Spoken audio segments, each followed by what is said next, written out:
The large alien ship moved slowly through space near Jupiter. Its metal hull was smooth and covered with strange blue lights.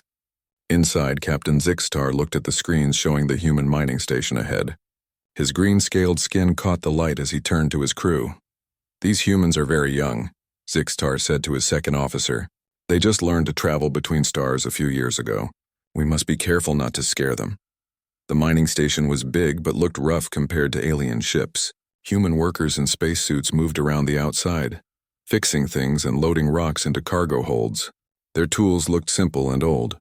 Admiral Jake Morrison stood on the bridge of the human space station New Horizon. He was a tall man with gray hair and wore a blue uniform. His hands were behind his back as he watched the alien ship come closer. "Sir, they're asking to dock," said Lieutenant Colonel Lisa Hayes. She was young with short brown hair and had quick eyes that missed nothing. "Should we let them?" "Yes," Morrison said. "This is what we've been waiting for. First contact with aliens. Make sure our best people are ready to meet them." The alien ship connected to the station with a soft bump. Air moved between the ships through a tunnel. Captain Zixtar walked through first. He was 7 feet tall with green skin and yellow eyes. Behind him came 3 other aliens. One looked like a living crystal that changed colors. The other was covered in gray fur with 6 arms. Morrison walked forward and held out his hand. "Welcome to New Horizon Station. I am Admiral Jake Morrison of the United Earth Defense Force." Zixtar looked at the hand for a moment, then shook it carefully. His skin felt warm and dry. "I am Captain Zixtar of the Galactic Federation ship Harmony's Edge. We come in peace to meet your people." The crystal alien spoke in a voice like singing bells. "I am Elder Shimara of the Etherian Republic. Your minds feel very loud and busy." Morrison smiled. "We're excited to meet you. Come, let us show you our station." They walked through the hallways of New Horizon. The walls were metal with pipes and wires showing. Everything looked useful but not pretty. The aliens noticed how different it was from their smooth, clean ships. Dr. Ryan Clark met them in the main meeting room.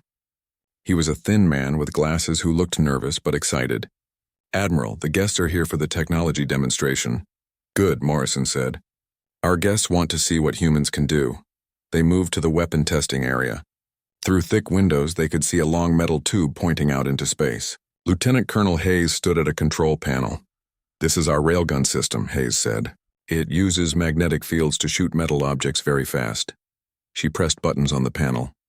The metal tube hummed with power. Lights moved along its length. Far away in space, a metal target waited.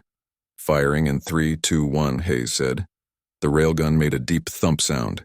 A streak of light shot out and hit the target. The target exploded into pieces that flew in all directions. The aliens watched but did not look impressed. Zixtar made notes on a small device. "Interesting. You use solid projectiles instead of energy beams." The metal slug was going at 1/10 the speed of light, Dr. Clark said quickly. The energy release was enormous. It could punch through any armor. Elder Shimara's crystal body changed to a dull blue color. "We use pure energy weapons that can change matter itself. Much more efficient than throwing rocks." The gray furry alien, Commander Vextok, moved his 6 arms in what might have been a shrug. "Kinetic weapons are very old technology. We stopped using them thousands of years ago." Dr. Clark looked upset. "But you don't understand. The physics involved are incredible. The magnetic acceleration creates forces that—" "Thank you, Doctor," Zixtar said politely. "Your weapons are impressive for your level of development." Morrison felt his face get warm but kept smiling. "Perhaps we could show you our ship designs next." They visited the shipyard where humans were building new space vessels. The ships had thick armor and many weapon ports. They looked strong but heavy compared to the smooth alien designs. "Your ships are very sturdy," Zixtar said, "but they seem slow and use much fuel." "They're built to last," Morrison replied. "Human ships can take damage and keep fighting." "Fighting is not the way of advanced civilizations," Elder Shimara said. Her crystal body glowed soft green. "We solve problems with discussion and cooperation." Commander Vextok looked at the human weapons. "These ballistic systems require too much maintenance. Energy weapons are cleaner and more reliable." Lieutenant Colonel Hayes stepped forward. "With respect, sir, kinetic weapons never run out of power. As long as you have something to shoot, they work." "But they are so primitive," Vextok said with all 6 arms moving. "Like using clubs when you could use advanced tools." The meeting continued for several hours. The aliens were polite but clearly thought humans were far behind them in technology. They offered to share some basic improvements to human computers and engines.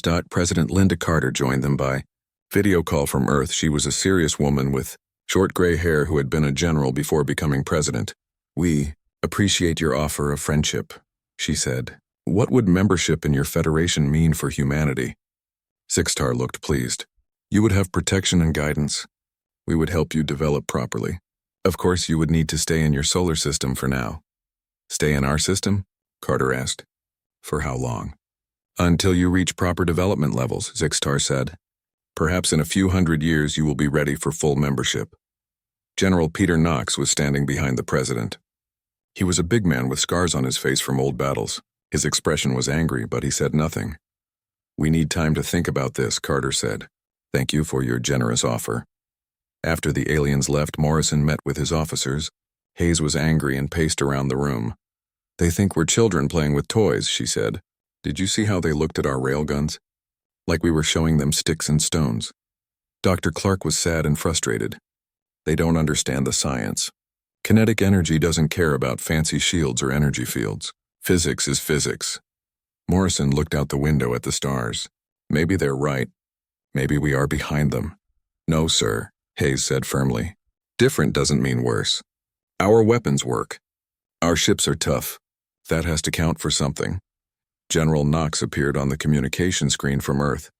"Admiral, I don't trust them. They're too eager to keep us locked up in our own system." "What choice do we have?" Morrison asked. "They have ships that travel faster than ours and weapons we don't understand."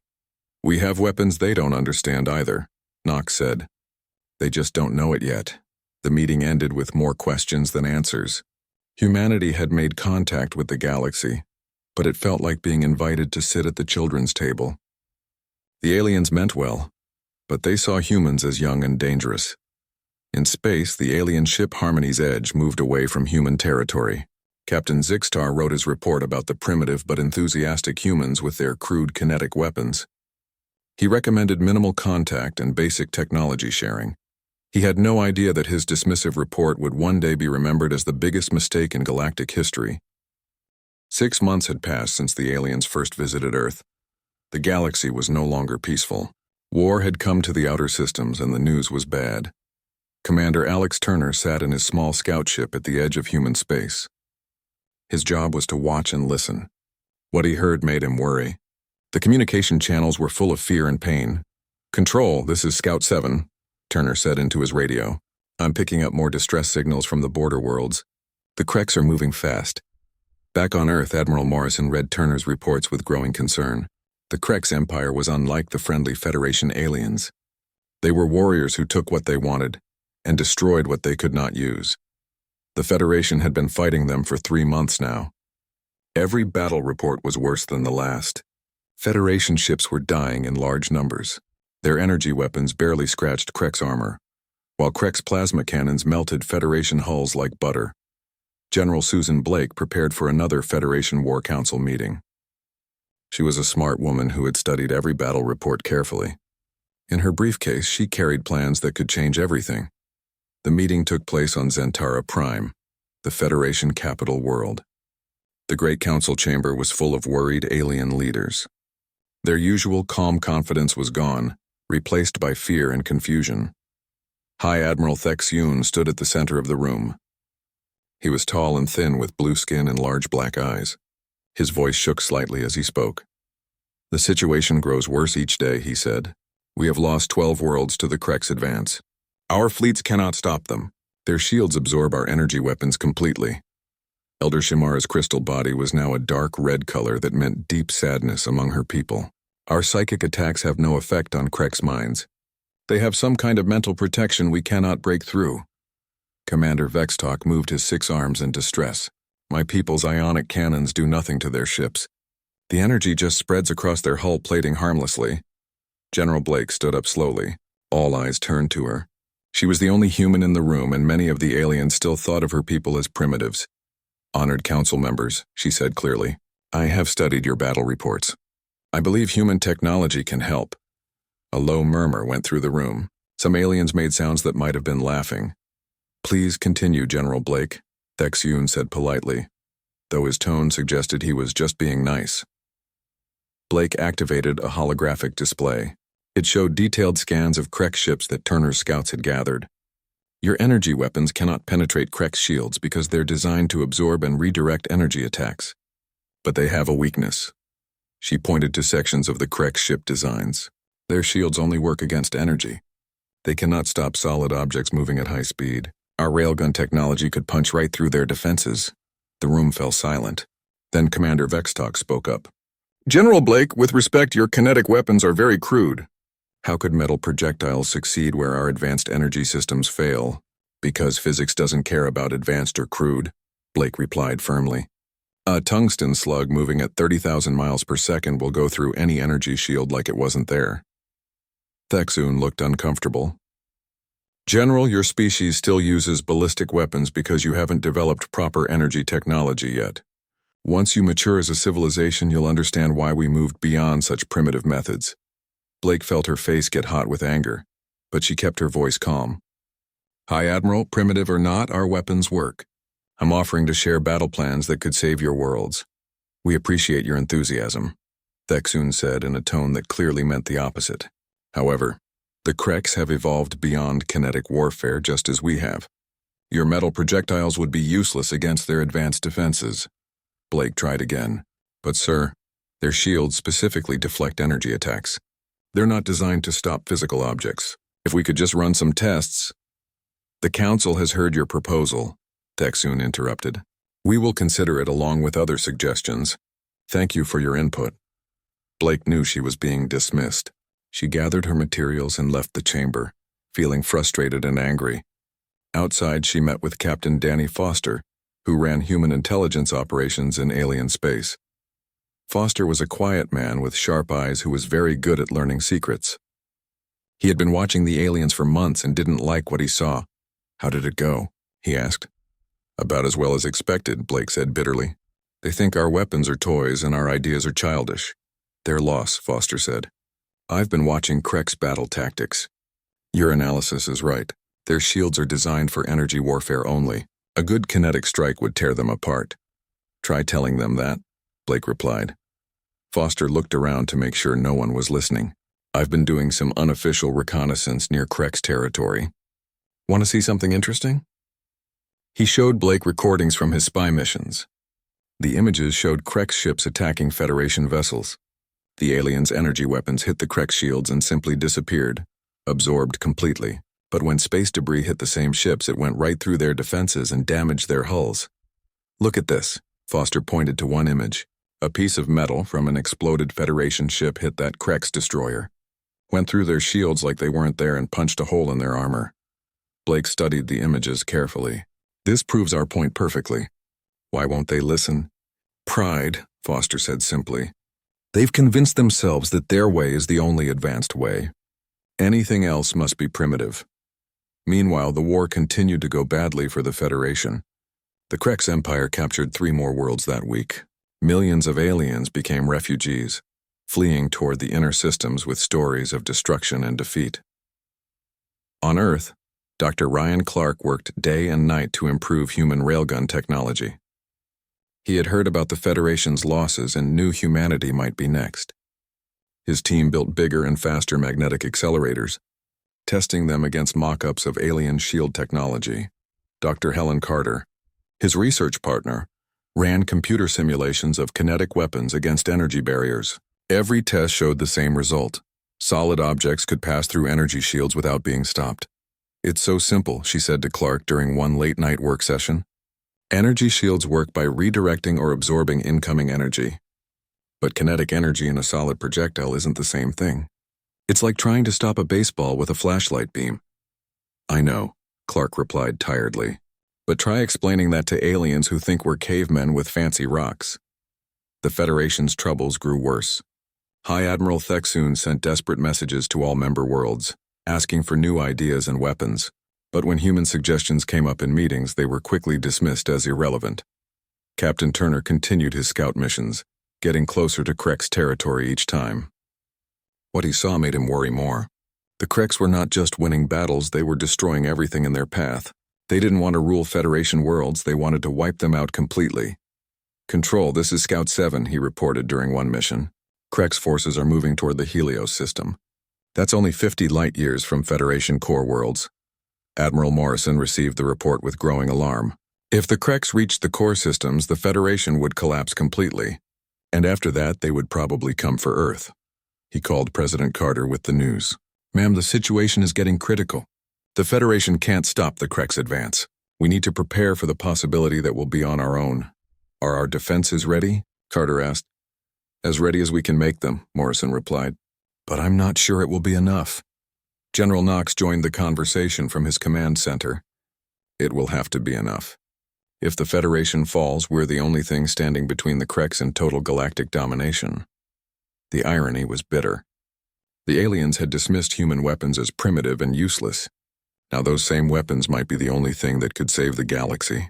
But the Federation was too proud to ask for help from the species they considered backward children. In space, the Krex fleet continued its advance. War Commander Brutax studied star charts from his command ship, planning the next phase of conquest. Soon he would crush the remaining Federation forces, and after that he would deal with the strange new species called humans. He had heard reports about their crude kinetic weapons and laughed. What could primitive metal throwers do against the might of the Krex Empire? He looked forward to finding out. The galaxy was about to learn that sometimes the old ways were not obsolete. Sometimes they were just waiting for the right moment to prove their worth. But first, many more worlds would burn, and many more lives would be lost because pride and prejudice had made the Federation deaf to wisdom. The attack on Helios Station began at dawn on the colony world below. War Commander Brutax watched from his command ship as hundreds of Krex vessels moved into position. Their dark hulls gleamed with weapon ports and shield projectors. "Begin the assault," Brutax commanded in his deep, growling voice. He was larger than most Krex, with thick gray skin covered in battle scars. His red eyes glowed as he watched the Federation defense fleet scramble to respond. Admiral Kethvar commanded the Federation forces from the battle station. He was an old Vorthek warrior who had fought in many conflicts, but never against anything like the Krex. His green scales were dull with age, but his mind was still sharp. "All ships, maintain defensive formation," he ordered.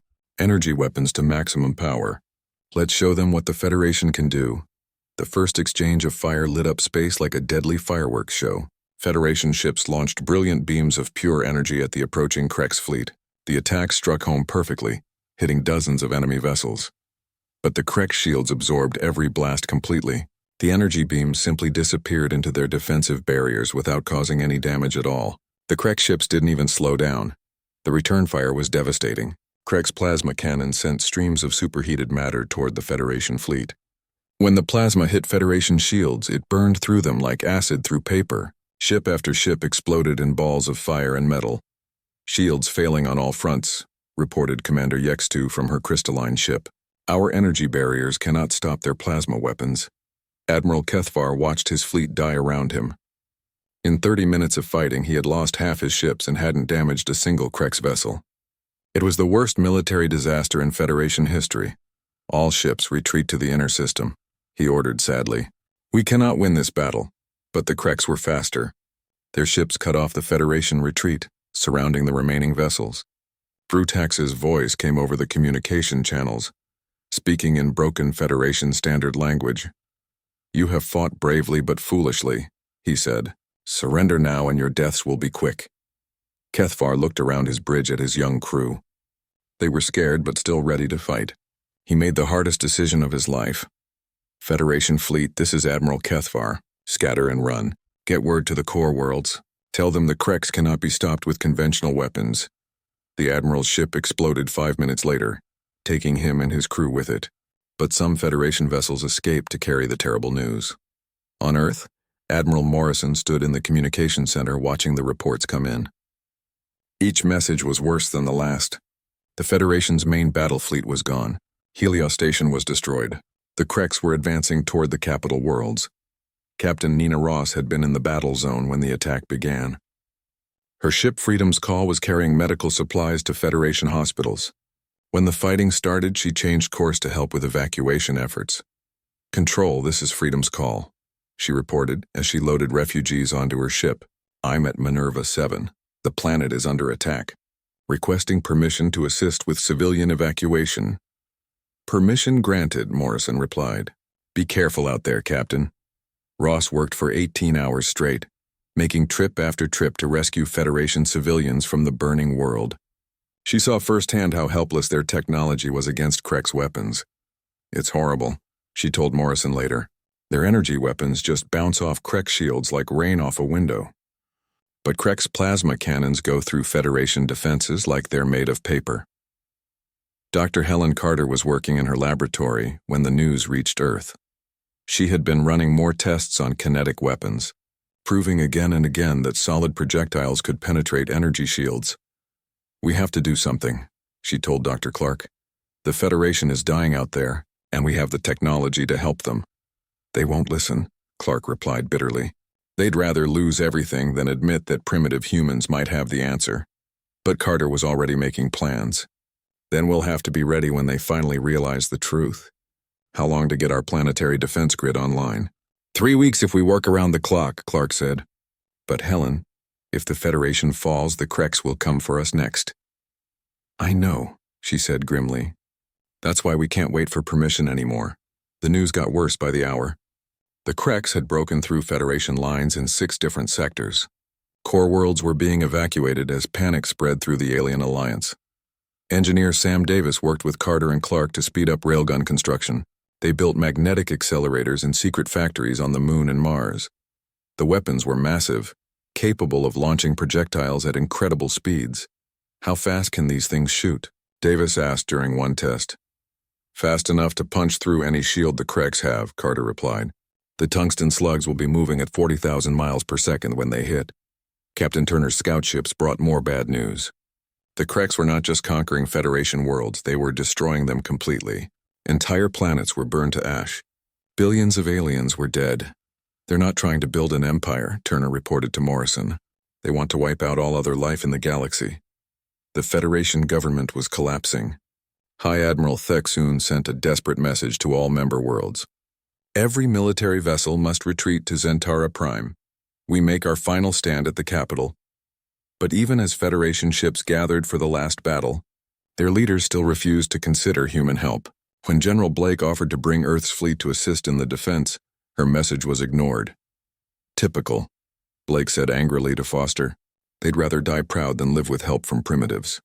The final battle for Zentara Prime lasted 6 hours. The Kreks came with everything they had. Thousands of ships led by Brutax himself. The Federation threw every weapon they possessed at the enemy fleet.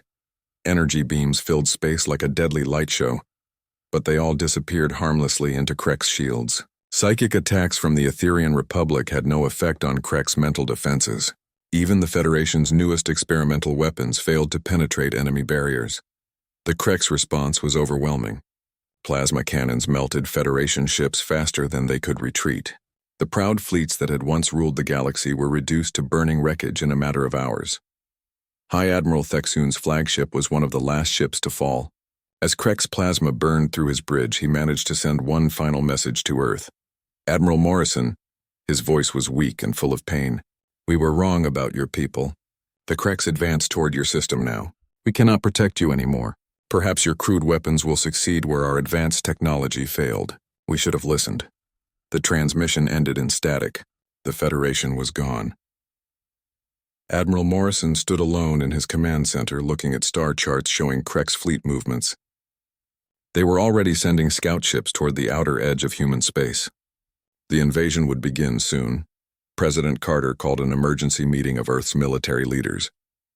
General Knox, Admiral Morrison, and General Blake gathered in the Situation Room. How long do we have? Carter asked. 2 weeks, maybe 3, Morrison replied. The Kreks are consolidating their conquests, but they won't wait long before coming for us. Are we ready? She asked. Knox nodded slowly. As ready as we can be. Every railgun platform is operational. Every human ship is armed and waiting. But we're facing an enemy that just destroyed the most advanced military alliance in galactic history. Blake looked at the defensive plans spread across the table.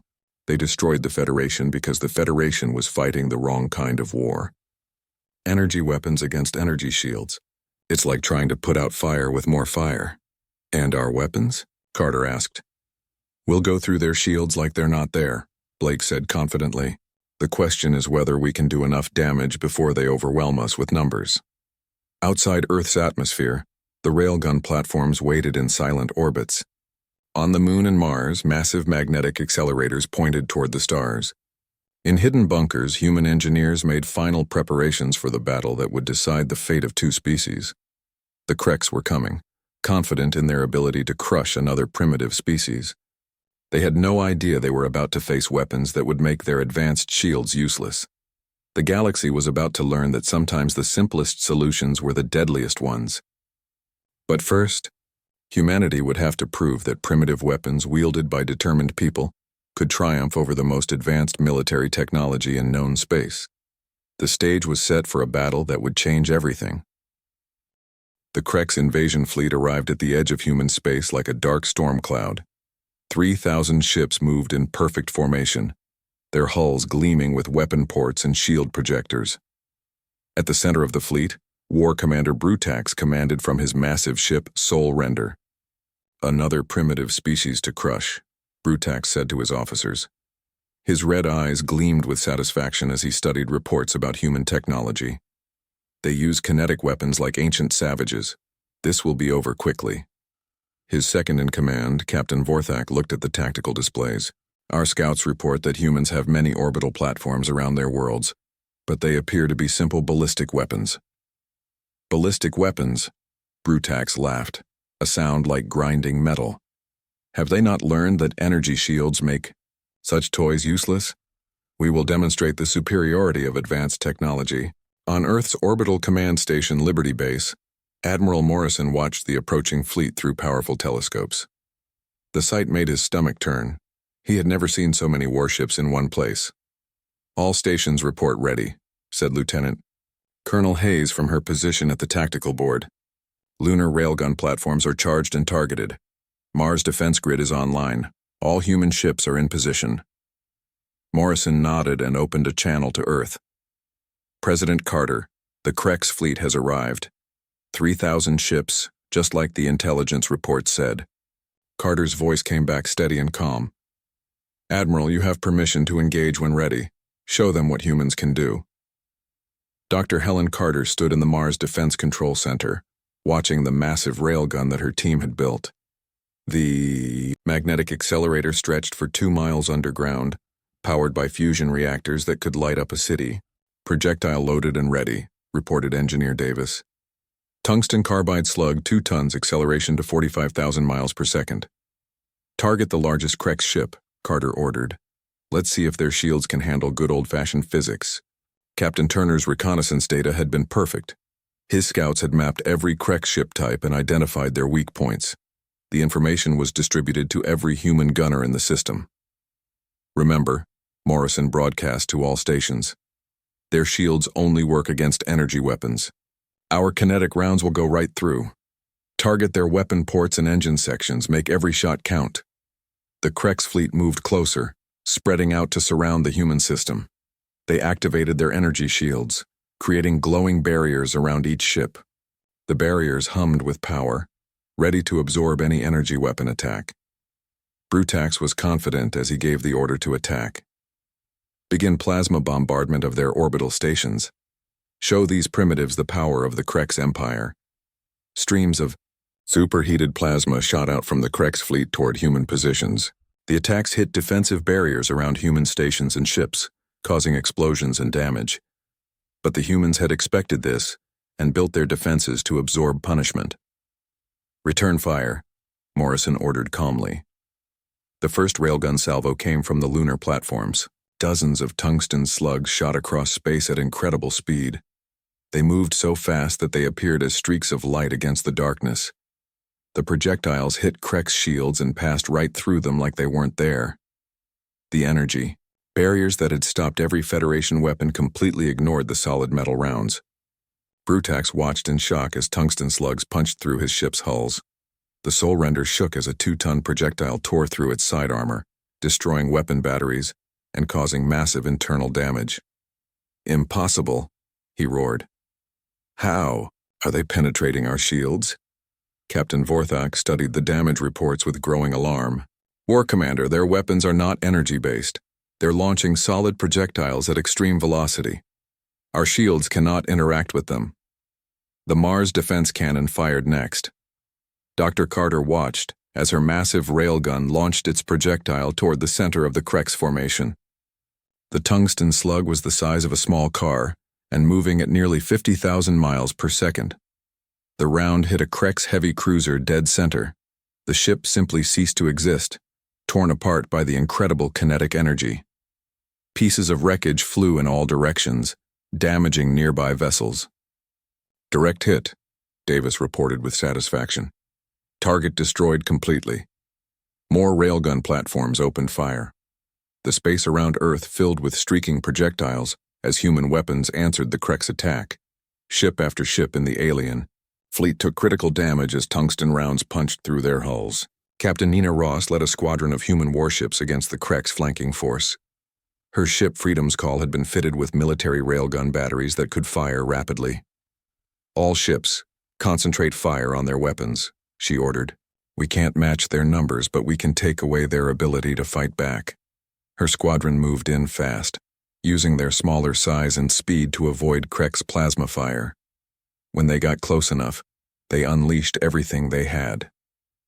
Railgun. Rounds tore through Krex ships, destroying plasma cannons and shield generators. Brutax was furious as he watched his fleet take unprecedented damage. No enemy had ever penetrated Krex shields before. His advanced technology was useless against these primitive kinetic weapons. All ships, ramming speed, he ordered desperately. We'll crush them with our superior numbers. But the humans were ready for that too. As Krex ships charged forward, they flew into carefully prepared kill zones where multiple railgun platforms could target them at once. The slaughter was terrible. Krex vessels that had seemed invincible against Federation energy weapons were torn apart by simple metal projectiles. Their advanced shields and armor meant nothing against the basic laws of physics. Admiral Morrison coordinated the defense from Liberty Base, watching as his people proved that human weapons were far from primitive. All stations maintain fire discipline. Pick your targets and make them count. Lieutenant Colonel Hayes tracked the battle's progress on her tactical displays. Sir, we've destroyed over 400 enemy ships. They're starting to fall back. The turning point came when Captain Turner led a strike force against Brutax's command ship.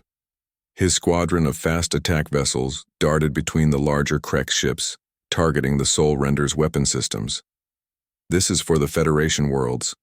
You burned, Turner said as he fired everything his ship had at the massive Krex dreadnought. Dozens of tungsten rounds slammed into the Soul Render's hull. The ship's armor, designed to resist energy weapons, cracked and shattered under the kinetic assault. Atmosphere leaked from dozens of holes as the ship lost power and began to drift. Brutax felt his ship dying around him. In his arrogance, he had underestimated these humans completely. Their weapons seemed primitive, but they were devastatingly effective against Krex technology. Retreat, he ordered, his voice full of pain and rage. All ships withdraw to safe distance. But the humans weren't finished. As the Krex fleet tried to escape, Dr. Carter fired the Mars cannon again. The massive railgun sent another tungsten slug racing across space toward the retreating enemy. The projectile hit a Krex troop transport, causing a secondary explosion that destroyed 2 more ships. The sight sent panic through the alien fleet, as they realized nowhere was safe from human weapons. The battle ended with the Krex in full retreat. Nearly 1,000 of their ships had been destroyed or badly damaged. The rest fled toward the edge of the system, their confidence shattered. Morrison stood on the bridge of Liberty Base, watching the enemy fleet disappear into hyperspace. Around him, his crew cheered and celebrated, but he remained serious. Get me a damage report, he ordered, and prepare rescue teams for any survivors. The human losses had been significant but manageable. 12 orbital platforms destroyed, 37 ships lost, and thousands of brave people dead. But they had won against impossible odds. President Carter's voice came over the communication system. Admiral Morrison, congratulations on your victory. The whole galaxy will hear about this. Thank you, ma'am, Morrison replied. But I don't think this is over. The Krex will be back, and they'll be ready for our weapons next time. Captain Ross docked her damaged ship at Liberty Base. Her crew was exhausted but proud. They had fought against the galaxy's most feared enemy and won. "How did we do it?" asked one of her young officers. Ross smiled tiredly. "We did it by remembering that sometimes the old ways are the best ways. Energy shields, plasma cannons, all that advanced technology means nothing if you can't stop a chunk of metal moving really fast." In space, pieces of destroyed Krex ships drifted slowly away from Earth. The debris field was a monument to human determination and the power of simple, effective weapons. The galaxy would never be the same. The species that everyone had dismissed as primitive had just defeated the most advanced military force in known space. News of the victory would spread quickly, bringing hope to the survivors of destroyed worlds. But for now, humanity celebrated their greatest triumph. They had stood alone against overwhelming odds and proved that courage and determination could overcome any technology. The age of human dominance in the galaxy was about to begin. 3 months after the Great Battle, the galaxy was a very different place. News of humanity's victory had spread to every surviving world, bringing hope where there had been only despair. Admiral Morrison stood in the new command center on Luna, looking at star charts that showed human ships spreading across former Federation territory. What had once been the domain of advanced alien civilizations was now under the protection of Earth's primitive military. "Sir, we have another refugee convoy requesting escort," reported Captain Turner from his position at the communications station. 200 ships carrying Etherian survivors from the Krex occupation zones. "Send the Third Fleet to meet them," Morrison ordered, "and make sure they know they're welcome here." The aftermath of the Krex defeat had been swift and decisive. War Commander Brutax had limped back to Krex space with the remnants of his invasion force, spreading tales of human weapons that could ignore all known physics. The Krex Empire, faced with technology they couldn't understand or counter, had withdrawn to their core systems and sued for peace. President Carter now sat in what had once been the Federation Council chambers on Zentara Prime. The Great Meeting Hall, rebuilt after Krex bombardment, hosted representatives from dozens of species. But the power dynamics had changed completely. "The Terran Defense Initiative is now operational," Carter announced to the assembled aliens. "Human fleets will patrol all major shipping routes and provide security for refugee settlements." Elder Shimura's crystal body glowed with soft blue gratitude. "President Carter, my people owe you a debt we can never repay. Without human protection, the Etherian Republic would have ceased to exist." Former Federation Admiral Kexthu, one of the few high-ranking officers to survive the war, spoke with obvious humility. "We were fools to dismiss your weapons as primitive. If we had listened to General Blake's proposals, millions of lives might have been saved." General Blake now commanded the largest military force in galactic history. Human ships armed with railgun technology patrolled space routes that had been empty since the Federation's fall. But more importantly, human engineers were teaching other species how to build kinetic weapons of their own. "The key is understanding the physics," Dr. Clark explained to a group of alien scientists. "Energy shields work by redirecting or absorbing incoming energy. But a solid projectile carries its energy in the form of momentum, which shields can't interact with." Dr. Helen Carter had become the galaxy's leading expert on kinetic warfare. Her research papers were studied in military academies on dozens of worlds. The science that Federation leaders had dismissed as crude was now the foundation of galactic defense. "Doctrine. It's ironic," she said to her colleague, Dr. James Mitchell, during one of their research sessions. "We spent centuries trying to develop energy weapons like the aliens had. Turns out our backward technology was exactly what the galaxy needed." Captain Nina Ross commanded the Terran defense ship New Hope, a massive vessel built with both human and alien technology.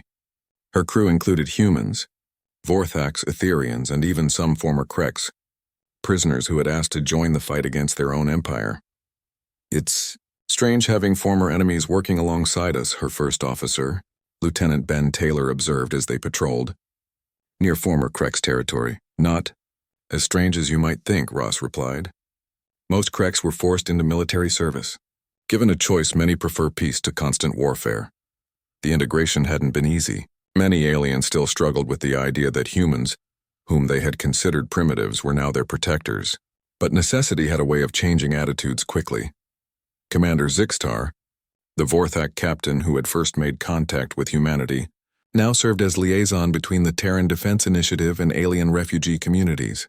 His reports to Captain Morrison were very different from his original dismissive assessments. Human forces have established safe zones around 17 former Federation worlds. He reported during a weekly briefing, refugee populations are being relocated and integrated successfully. More importantly, Krek's raiding parties have been completely deterred by the presence of human railgun platforms.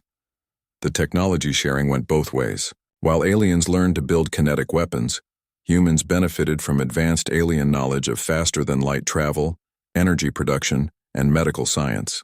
The combination created ships and weapons more effective than either species could have built alone. Engineer Sam Davis worked with Etherian crystal shapers to develop new types of railgun projectiles. The crystalline aliens could grow tungsten carbide rounds with perfect molecular structure, making them even more effective than traditional ammunition. "These new rounds are incredible," Davis reported to Admiral Morrison. "They're 30% denser than our old projectiles and hold together better at extreme velocities." The Krex Empire, meanwhile, was struggling with internal problems. Their military doctrine was based entirely on energy weapon superiority. Faced with an enemy their weapons couldn't touch, many Krex worlds were questioning their leadership. Captain Foster's intelligence network brought regular reports of Krex civil unrest. "There are rebellions on 6 Krex worlds," he told Morrison during a classified briefing. "Many Krex civilians want to end the war and join the galactic community peacefully. Can we support the rebels without starting a wider conflict?" Morrison asked. "We're already doing it," Foster replied with a slight smile. "Turns out Krex rebels are very interested in learning how to build railguns." The new galactic order was taking shape around human principles of cooperation and practical problem-solving. Instead of the Federation's rigid hierarchy based on technological advancement, the Terran Defense Initiative welcomed anyone willing to work for peace. Admiral Kevin Walsh commanded the Jupiter shipyards, where human and alien workers built vessels designed for the new era. The ships combined the best of both technologies, alien speed and efficiency with human weapons and durability. "We're launching a new ship every 3 days," Walsh reported to President Carter. "At this rate, we'll have the largest fleet in galactic history within 2 years. But the real victory wasn't military, it was social. For the first time in galactic history, different species were working together, as equals rather than in a hierarchy based on technological superiority." Lieutenant Colonel Hayes had been promoted to general and now ran the Terran Military Academy on Mars. Her students included young officers from dozens of species, all learning that effective leadership was more important than advanced technology. "The Federation failed because they believed their own propaganda," she told her students during a strategy lecture. "They thought advanced technology automatically meant superior capability. But technology is just a tool. Victory comes from understanding how to use the right tool for the job." The lesson was being learned across the galaxy. On New Corinth, former Federation world, human and alien engineers worked together to rebuild cities destroyed by Krex bombardment. The new structures combined alien architectural beauty with human practical durability. Commander Yextu, the crystalline officer who had survived the fall of Helios Station, now worked as a liaison between human forces and Etherian communities. Her people's psychic abilities, combined with human tactical doctrine, had created new forms of battlefield coordination. "Your people have taught us something important," she told Captain Turner during a joint training exercise. "Complexity is not always better than simplicity. Sometimes the most direct solution is the most effective." The galaxy's transformation continued at an accelerating pace. Trade routes that had been empty since the Federation's collapse were busy again, protected by human patrol ships. Research stations shared data freely between species. Most importantly, the threat of Krex expansion had been ended permanently. President Carter stood in the rebuilt council chambers on Zentara Prime, looking out at representatives from 43 worlds. It was larger than the old Federation had ever been, and it was growing every day. 1 year ago, the galaxy was dying, she said to the assembly. Today, we're building something new and better. Not a hierarchy where some species rule over others, but a true alliance where everyone contributes their best abilities. Admiral Morrison, now promoted to Supreme Commander of Terran Defense Forces, watched the ceremony from his flagship Liberty. Through the viewports, he could see human and alien ships working together on patrol duties. Captain Ross brought her ship alongside Liberty, preparing for the next mission. "Sir, we have reports of Krex refugees requesting sanctuary. Apparently, their empire is finally collapsing completely. Send them the same message we send everyone," Morrison replied. "They're welcome here if they come in peace." As human ships spread across the galaxy, they carried with them the lesson that had saved civilization, that wisdom and determination mattered more than advanced technology, and that the simplest solutions were often the most effective. The age of human leadership had begun, built not on conquest, but on the simple idea that different species could work together for the common good. And at the heart of it all were the primitive kinetic weapons that had proven more effective than all the galaxy's advanced technology combined. The irony was not lost on anyone. The species everyone had dismissed as backward savages had become the galaxy's